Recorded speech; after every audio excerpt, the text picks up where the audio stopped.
श्री जगदीश प्रसाद गुप्ता छत्तीसगढ़ शासन में chief engineer के पद से रिटायर होने के बाद श्री द्वारिका महाराज स्मृति न्यास के तत्वाधान में श्री द्वारिकाधीश एवं बागेश्वर महादेव मंदिर का वर्ष 2005 में अपने पुत्रों इंजीनियर कुंजन गुप्ता और भुवन गुप्ता के सहयोग से अवंती विहार रायपुर छत्तीसगढ़ में निर्माण करवाया। श्रीमद् भागवत कथा, राम कथा, गीता तत्व, वेदांत आदियों के तात्पर्य को व्यासपीठ से कहने के कारण इन्हें शब्दों द्वारा आचार्य श्री जगदीश भी कहा जाता है। अपना संपूर्ण जीवन परमात्मा की सेवा में दे दिया। आपने परमात्मा भगवान श्री द्वारिकाधीश के दिव्य गुणों और कर्मों को लेकर अभी तक 15 ग्रंथों की रचना की है। इन सभी ग्रंथों को भारतवर्ष के जगत गुरु और महापुरुष संतों के द्वारा आशीर्वाद प्राप्त हुआ है। इनमें से श्वेता स्वरूप उपनिषद, श्री राम कथा अमृत से अनमोल, मुंडक उपनिषद, कथा उपनिषद, सरलतम बोध, इन पुस्तकों पर उनके सारे प्रवचन यूट्यूब पर अपलोड कर दिए गए हैं। किताबों का नाम डालकर लिंक ओपन करके आप उसका आनंद उठा सकते हैं।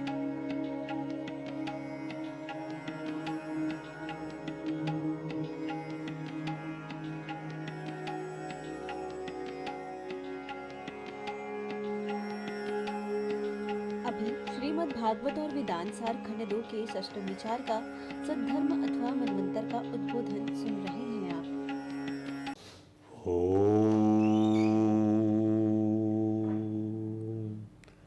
नमः तस्मै पुरुषाय भूयसे सदुद्भव स्थान निरोध लीलिया कृत शक्ति तृतीयाय देहीनाम अंतर्भवाय अनुप्लक्ष वर्तमने नमः भूयो सद्विचरच्छिदे सदां संभवाय अखिल सत्त्वमूर्तये किं पुनः पारम हंसे आश्रमे व्यवस्थीनाम अनुवृग्यदासुते नमो नमस्ते अस्तु वृषभाय सात्वतां विदूर काष्ठाय मुहुकुयोगिनां निरस्त साम्यातिशयेन राजसा स्वाधामुनि ब्रह्मणि रसते स्म यद कीर्तनम यद स्मरणम यदर्हणम यद वंदनम श्रवणम यदीक्षणम लोकस्य सद्यो विधनोति कल्मषम तस्मै सुभद्र सर्वसे नमो नमाहं विचक्षणा यद चरणोपसादनात् संगो विदसुभयतो अंत आत्मना विन्दन्ति ब्रह्म गतिं गत्लमा तस्मै सुभद्र सर्वसे नमो नमाहं यशस्विनो दान परा तपस्विनो मनस्विनो मंत्र विदास्तु मंगला क्षेमं न विन्दन्ति विनाय दर्पणं तस्मै सुभद्र सर्वसे नमो नमाहं किरातहूणान्द्रपुरिन्द पुल्कसाः आवीरगङ्का यमुना खसादयाः ये च पापा यदुपाश्रयाश्रयाः शुध्यन्ति तस्मै प्रभो विष्णवे नमाहं सा एष आत्मावतामधीश्वराः त्रयीमयो धर्ममयो तपोमयो गतविलीकय्य शंकरादिभिः वितर्कलिंगो भगवान में प्रसीदताम् श्रियःपति यज्ञपति प्रजापति धियांपति लोकपति धरापति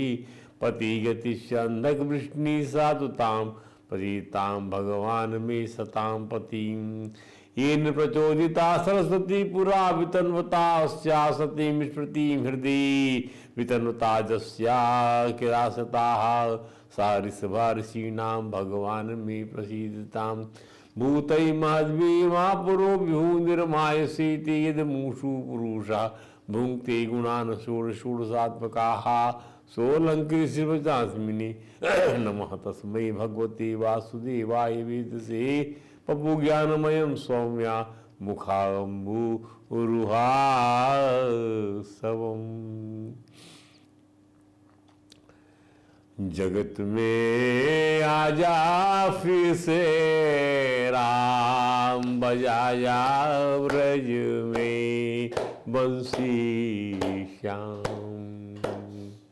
चाहे वृंदावन में आओ चाहे अवधपुरी मनवाओ दोनों सुंदर धाम होते, कहीं करो विश्राम जगत में, आजा फिर से राम, बजा जा ब्रज में वंशी श्याम। दशरथ सुत अरु नंद दुलारे,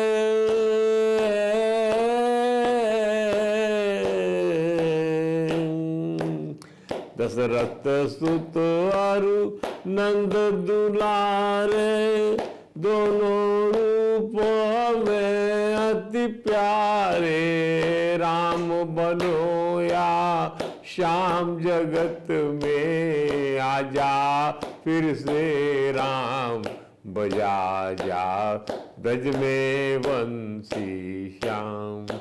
हरे राम राम राम हरे हरे, हरे कृष्ण कृष्ण कृष्ण हरे हरे। बोलिए परात्पर प्रभु त्रिलोकीनाथ, भक्त वांछा कल्पतरु, भक्त वत्सल कृपण वत्सल शरणागत वत्सल भगवान श्री द्वारकाधीश महाराज कीजिए, भगवान श्री बांके बिहारी लाल कीजिए, भगवान श्री रास बिहारी लाल कीजिए, भगवान श्री राधा दामोदर नाथ कीजिए, भगवान राधा कृष्ण सरकार कीजिए, श्री सद्गुरु भगवान कीजिए, समस्त गुरु भगवान कीजिए, श्री चैतन्य महाप्रभु जी महाराज की, देवर्षि नारद जी महाराज की, भगवान श्री व्यास जी महाराज की, परम भागवत भगवान सुखदेव जी महाराज की। जय जय श्री राधे, जय जय श्री श्याम। आइए देवासुर संग्राम की कथा हम कह रहे हैं आपसे, जिसमें महाराज बलि ने स्वर्ग पर आधिपत्य जमा लिया है और देवराज इंद्र को ये समझा दिया गया है कि अभी समय बलि का कुछ भी नहीं किया जा सकता। भले ही आप अमृत पी लिए हो, लेकिन उनको ब्रह्म ज्ञानियों का समर्थन प्राप्त हो गया है। बड़ा फर्क समझिए इस चीज को। भले आप अमृत पी के हृष्ट पुष्ट हो गए तो आपने पराभूत कर दिया था उनको, पर वो संजीवनी विद्या प्राप्त करके अपने गुरु से उनको पुनर्जीवन मिल गया, वो भी हृष्ट पुष्ट हो गए और साथ में उनको ब्रह्मज्ञानियों का ये संकल्प भी मिल गया कि हम बलि को स्वर्ग का अधिपति बनाकर रहेंगे, उसके लिए हम उससे 100 यज्ञ कराएंगे। ये संकल्प साध लिया। पराभव शुरू हो चुका था देवराज का। अब यहां समस्या ये आई कि बलि के स्वर्ग पर अधिकार कर लेने के बाद अनाथ जैसी हो गई देव माता अदिति। प्रभाव कहाँ पड़ता है, इफेक्ट किस पर पड़ता है? जो आश्रित जन रहते हैं, वृद्ध लोग रहते हैं, उन पर असर पड़ता है। लड़के को यदि कोई तकलीफ होती है तो सीधा असर परिवार में इन्हीं लोगों को पड़ता है। वही समझ ली देव माता अदिति जो है वो खिन्न हो गई अपने बच्चों की स्थिति को देखकर कि कहीं के नहीं रह गई। उनका सारा वैभव जो है समाप्त कर दिया गया था। वो अपने पति ब्रह्मर्षि महाराज कश्यप के पास आती हैं। ये भाव ध्यान समझिएगा, उनसे निवेदन कर रही है वो, जबकि सब पूरा प्रयत्न करके देख लिया देवराज ने, कहीं से भी अनुकूलता प्राप्त नहीं हो रही है कि कोई किस प्रकार से परास्त किया जाए कि देव गुरु ने कुछ रास्ता बताया हो या किसी को यज्ञ करना ही कोई रास्ता भी नहीं है इस समय। लेकिन देखिए कि कोई विकल्प नहीं है तो अचानक लगा उनको देव माता को कि मेरे पति तो बहुत बड़े ज्ञानी ध्यानी ब्रह्मर्षि हैं, ये कम थोड़ी है। इनसे कुछ मैं सोचती हूँ, बात करके देखूँ, शायद ये अपने बच्चों के लिए कुछ कर सके। स्वाभाविक रूप से उन पर निवेदन करने पहुँचती है और क्या बोलती हैं समझिएगा, और क्या वो जवाब देते हैं इसका विश्लेषण करिए। इसलिए कथा को हम आज कल नहीं सुना पाए थे, आपको रोक दिए थे, आज सुनिएगा।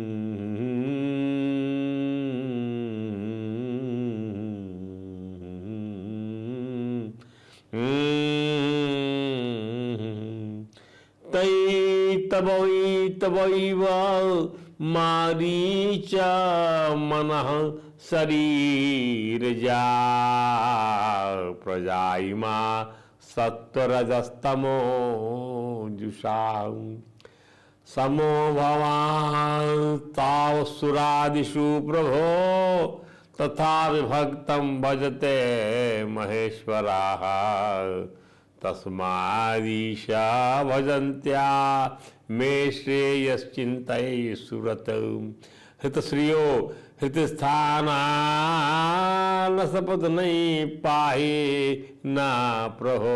हे प्रभु, हम आपकी शरण में है, रक्षा करिए हमारी। हे मारीच नंदन, मना सारी रजा प्रजा माँ, आपकी जो बच्चे हैं वो सारे के सारे दुख पा रहे हैं। हे आर्यपुत्र, हे मारीच नंदन, सब प्रजा चाहे सत्गुणी तमोगुणी हो, आपकी ही संतान है। कुछ आपके संकल्प सारे असुर देवता से हुए हैं, कुछ आपके संकल्प से हुए, कुछ शरीर से हुए हैं। हे भगवान, इसमें संदेह नहीं कि आप सब संतानों के प्रति चाहे असुर हो या देवता एक सा भाव रखते हैं, सम हैं आप। तथापि परमेश्वर भी अपने भक्तों की अभिलाषा पूर्ण किया करते हैं। हे स्वामी, कौन कह रहा है? देव माता आदित्य अपने पति से कह रहे अपने बच्चों के लिए, देवताओं के लिए जो कहीं के नहीं रहेगा ईश्वर छीन जाने के बाद, अपनी इस दासी पर कृपा कर दीजिए। हमारे प्रतिद्वंदी असुरों ने अब हमें ऐश्वर्य तथा घर बार से विहीन कर दिया है। प्रतिद्वंदी असुर वास्तव में क्या है? ये इनकी कश्यप जी की दूसरी पत्नी के लड़के हैं असुर लोग। एक ही परिवार में इस प्रकार से स्थिति बन जाती है, यही चल रहा है आज तक। कृपा करके शरण प्रदान कर दीजिए नाथ। परमहंस भगवान सुखदेव जी ने परमर्षि देव कश्यप जी देव माता जी की प्रार्थना का सार निकालते हुए कहा, बहुत सुंदर सार निकाला भगवान सुखदेव ने। क्या कहते हैं? एवं अभ्यर्थितो दित्या कस्तामाह स्मयन्यू अहो माया बलम विष्णु स्नेह बद्धम इदम जगत। जिस जगत को हम कहते सपना है, मिथ्या है, पर वो बंधा हुआ किससे? स्नेह से बंधा हुआ ये जगत। क्या माया का बल है, सब नष्ट होने वाला। ना इनका ऐश्वर्य रह जाएगा ना उनका रह जाएगा। पर देखो तो सही, ऐसा कोई नहीं सोचता हमारा क्यों चला गया ये ऐश्वर्य। यही सोचकर वो जो है अपनी पत्नी की प्रार्थना पर कह माने भगवान कश्यप ताम आह स्मयन्यू मुस्कुराते हुए बोलते हैं, अहो माया बलम विष्णु, क्या बल है माया का। वाह! अरे एक को तो पराभूत होना पड़ेगा ना, एक को जीतना पड़ेगा। लेकिन नहीं, मेरा बच्चा जीते, मेरा बच्चा ऐश्वर्य को भोगे, बाकी जो है दीति के बच्चे ऐसी कराओ, ये भाव है इसका। अब भगवान कश्यप यहाँ पर थोड़ी फिलॉसफी बताते हैं। को देहो भौतिको अनात्मा क्वचात्मा प्रकृति पर। कहाँ वो आत्मा जो प्रकृति से परे है, उस पर किसी का ध्यान नहीं जा रहा है। और इस देह के शुक्ल सब मरे जा रहे हैं। कस के पति पुत्राद्या मोए वही कारणम। कौन किसका पति, कौन किसका पुत्र, मोह ही किसका कारण है। ध्यान दीजिए। लेकिन फिर भी जो है इनको लग रहा है कि अपने बच्चों को उद्धार कर दो, उसके बच्चों को पराभूत कर दिया जाए, इसलिए मेरी शरण में आई है। उपतिष्ठ स्वापुरुषम भगवंतम जनार्दनम सर्वभूत गुहावासम वासुदेवम जगद्गुरुम।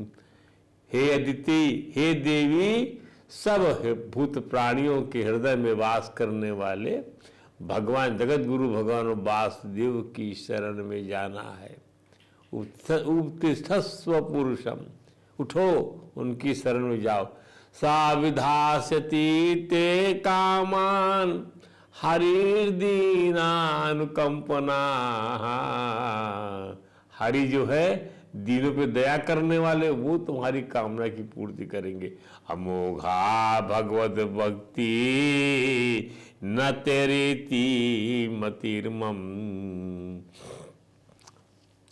अनुभव भगवत भक्ति अमोघ है, कभी व्यर्थ नहीं जाती। इसलिए जितना आप लोग का यही निवेदन है, कभी भी अनुष्ठान कराइए, भगवान की प्रार्थना करिए, उनसे निवेदन करिए, कभी व्यर्थ नहीं जाएगा, कभी नहीं जाएगा। प्रार्थना छूट जाएगी सब व्यर्थ सब हो जाएगा। ध्यान दीजिए, अब प्रार्थना चलती रही, जब चलता रहा, अनुष्ठान चलता रहा, उपासना होती रही, योग होता रहा, ध्यान होता रहा, तो हर चीज़ आपकी जो है आपके अनुकूल हो जाएगी, बीमारी दूर हो जाएगी और आप जो चाहते हो सब आपको मिल जाएगा। जो सुनी देव माता और अपनी भार्य अदिति से भगवान कश्यप ने जब इस प्रकार की प्रार्थना सुनी कि देवताओं का मान सम्मान घर द्वार वापस होना चाहिए, तब ब्रह्मर्षि कश्यप जी महाराज इस पर मुस्कुराए, बिना नहीं रह सके। भगवान विष्णु की माया कितनी प्रबल है, जिसे सारा संसार बच्चों के स्नेह से बंधा है।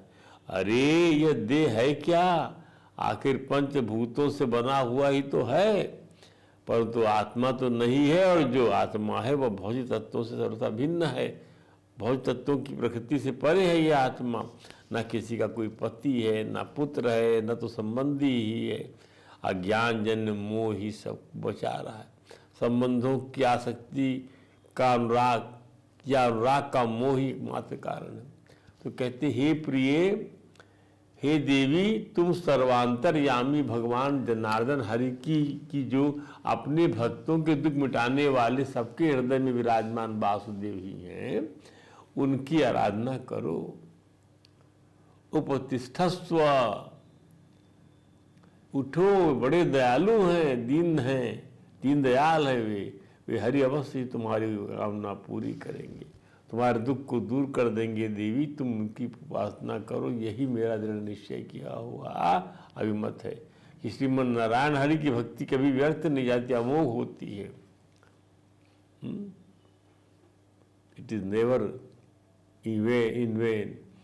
उनकी भक्ति ही तुम्हारी वेदना और मन व्यथा के निराकरण का एकमात्र उपाय है। न इतरा इति, दूसरा और कोई उपाय दूर दूर तक समझ में नहीं, दृष्टिगत नहीं होता। भगवान कश्यप ने ब्रह्मा जी के द्वारा बताया हुआ परिवर्तन का विधान अपनी भार्य आदित्य को समझा दिया कि देखो देवी, हमारे पिता और के पिता भगवान ब्रह्मा ने जो समझाया था, एक पयोव्रत का विधान है, उसका अनुष्ठान करना पड़े। केवल दूध के कल्प में रहना है, केवल दूध का पीना है आपको, कोई रबड़ी मलाई भोजन प्रसादी छप्पर वगैरह नहीं खाना है।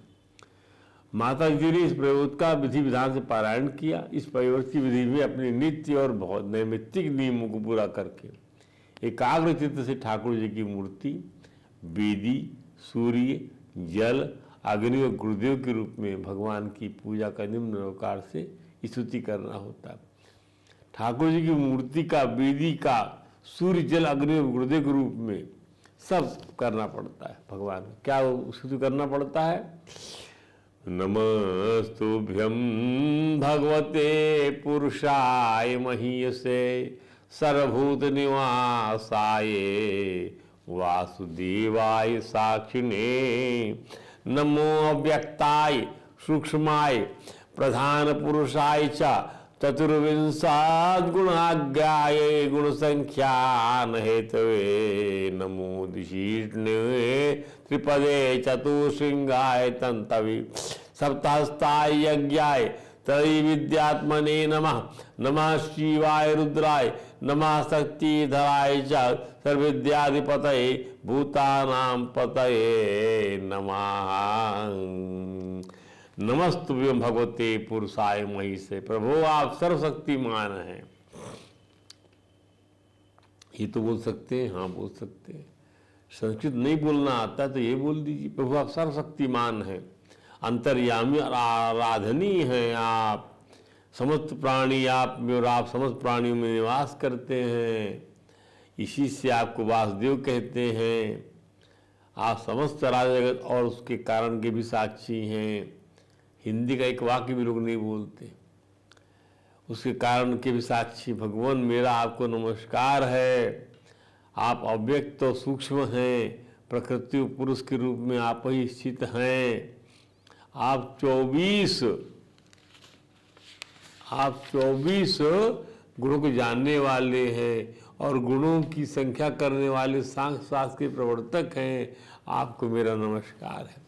आप यह वह यज्ञ है जिसकी प्रायणीय और उदयनीय ये 2 कर्म सिर हैं। प्रातः मध्याह्न और साया ये 3 सबक ही 3 पाद हैं। 4 वेद 4 सिंह हैं। गायत्री आदि 7 छंद 7 हाथ हैं। यह धर्ममय विषम रूप यज्ञ वेदों के 3 कांडों कर्म कांडों, ज्ञान कांडों और उपासना कांड द्वारा प्रतिपादित है और इसकी आत्मा आप स्वयं हैं। आपको मेरा नमस्कार है। आप ही लोक कल्याणकारी शिव हैं, आप ही प्रलयकारी रुद्र हैं, समस्त शक्तियों को धारण करने वाले आप ही हैं। आपको मेरा नमस्कार है। ब्रह्मा जी द्वारा अनुमोदित ठाकुर जी के स्तवन के और भी श्लोक हैं। उनका सभी का अपने व्रत के 12 दिनों तक माता अदिति ने जाप किया और भगवान कश्यप द्वारा बनाई गई विधि का संपूर्ण पारायण कर फाल्गुन मास की प्रतिपदा से लेकर त्रयोदशी तक प्रतिदिन नृत्य गीत बाजे गाजे स्तुति। ध्यान दीजिए, फाल्गुन मास की प्रतिपदा से लेकर त्रयोदशी तक प्रतिदिन नृत्य गीत बाजे गाजे स्तुति स्वस्ति वाचन भगवत कथाओं से भगवान की निरंतर पूजा करती है। ध्यान दीजिए, भगवान कश्यप ने बताया कि यह व्रत सर्वयज्ञ और सर्वव्रत है। ये समस्त तपस्याओं का सार और मुख्य दान है।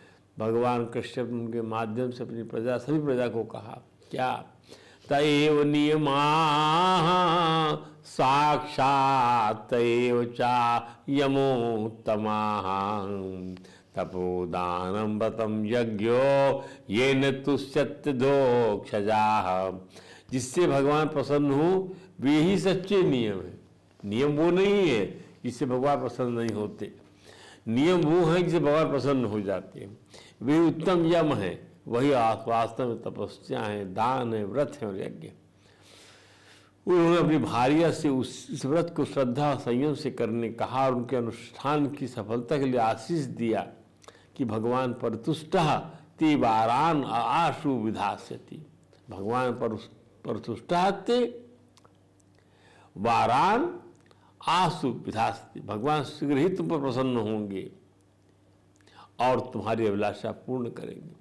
उपरोक्त प्रसंग से जिसमें देव माता ने ब्रह्मर्षि कश्यप से अपनी मनोकामना उसकी पूर्ति का उपाय जाना, उसकी थोड़ी विवेचना जरूर करनी चाहिए हमको भी। मनुष्य कामनाओं की दृष्टि से 3 प्रकार के माने गए हैं, अकाम, मोक्ष काम और सर्वकाम। इनको किसी किस्म की कामना नहीं होती वो अकाम पुरुष हो गए। जिसे मोक्ष कामना होती मोक्ष काम पुरुष हो गए। और जो सर्व कामना चाहते हैं वो सर्वकाम हो गए। जो इस जगत को पूरा पूरा भोगना चाहता है वह सर्वकाम हो गया। और तो किंतु जिसने सारी इच्छाएं पहले ही पूरी कर ली हैं और उसे कोई इच्छा नहीं सताती वह अकाम कहलाता है। भक्त को कोई इच्छा नहीं होती। सर्वोपाधि निर्वक्तम तत्परतेन निर्मलम। वह विशुद्ध है और भौतिक इच्छाओं से मुक्त होता है। मोक्ष कामी भी परब्रह्म में विलीन होकर मोक्ष प्राप्त करना चाहता है। अतएव इसमें विलीन होने की इच्छा कारण वो शुद्ध नहीं रहता और मोक्ष कामी ही अशुद्ध हो। वहाँ कर्मियों के विषय में क्या कहा जाए, ध्यान दीजिए। क्या होता, मोक्ष कामी जो मोक्ष चाहता है, परब्रह्म में विलीन होकर मोक्ष प्राप्त करना चाहता है, आत्मा इसमें विलीन होने की इच्छा कारण वो शुद्ध नहीं रहता कि मैं मोक्ष पा के विलीन हो जाऊंगा। जहाँ मोक्ष कामी ही अशुद्ध हो वहाँ जो कामियों के विषय में क्या कहा जाए, जिन्हें अनेक इच्छाओं की पूर्ति करनी होती है। फिर शास्त्र कथन ने क्या, अकामः सर्व कामो व मोक्ष काम उदारधीह तीव्रेन भक्ति योगेन यजेत पुरुषम परम। चाहे कोई सब कुछ चाहता है या कुछ भी नहीं चाहता हो, या वह भगवान ने विलीन हुई इच्छा करता हो, वह बुद्धिमान तभी है यदि वह दिव्य प्रेमा भक्ति द्वारा पुरुषोत्तम भगवान श्री कृष्ण की उपासना करता है। ब्रह्मर्षि कश्यप मुनि ने देखा कि उनकी पत्नी अदिति अपने पुत्रों के कल्याण के लिए कुछ इच्छाएं रखती हैं, तो उन्होंने उन्हें भगवान की भक्ति की सलाह दी। भगवान श्री कृष्ण दीन अनुकंपन है, वे सब पर परम दयालु रहते हैं। अतः यदि कोई अपनी भौतिक इच्छाएं पूरी करना चाहता है तो पुरुषोत्तम श्री कृष्ण उसकी सहायता करते हैं।